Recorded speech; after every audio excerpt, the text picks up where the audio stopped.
Welcome to the Sewpreneur podcast with your host, Stephanie Grams, CEO and founder of the Keepsake Business Academy.com. And I have a free ebook when you sign up for the newsletter at stephaniegrams.com. The link is in the description below. We are talking about shiny object syndrome and staying in your own lane. Shiny object syndrome involves being easily distracted by new ideas or opportunities, often leading to a lack of focus on your original goals. On the other hand, staying in your own lane means remaining focused on your own path and goals without being swayed by external influences or distractions.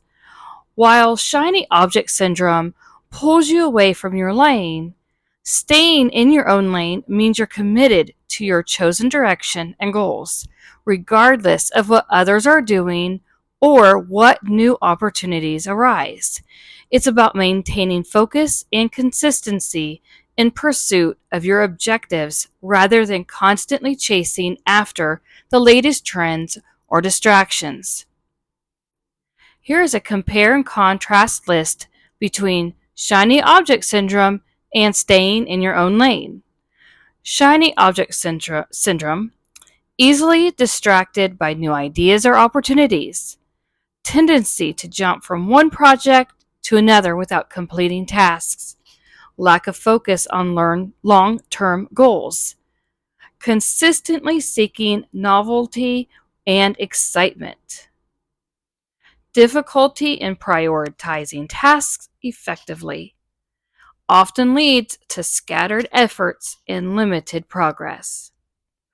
And staying in your own lane would be maintains focus on predetermined goals and objectives, constantly works towards achieving long-term success, resist distractions and external influences that deviate from the chosen path, prioritizing tasks based on their contribution to overarching goals, demonstrates discipline and commitment to seeing projects through to completion, encourages steady progress and sustainable growth over time. So here are some tips. Number 1, identify your passions. What excites you? What could you talk about for hours on end? Number 2, assess your strengths. What are you naturally good at? What skills do you excel in? Number 3, research market demand. What are people looking for? Is there a gap in the market that you can fill with your keepsake business services? Number 4, analyze your competition. What are others in the industry doing, and how can you differentiate yourself? Number 5, define your target audience. Who are you serving and what are their needs and their pain points?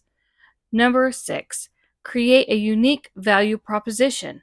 What sets you apart from others? How can you solve your audience's problems uniquely? Next, stay focused on your core offerings and resist the temptation to diversify too soon. Master your niche first. Next, be consistent in your messaging. Ensure your branding and communication align with your lane. Next, embrace experimentation. Don't be afraid to try things within your lane, but always stay true to your core values.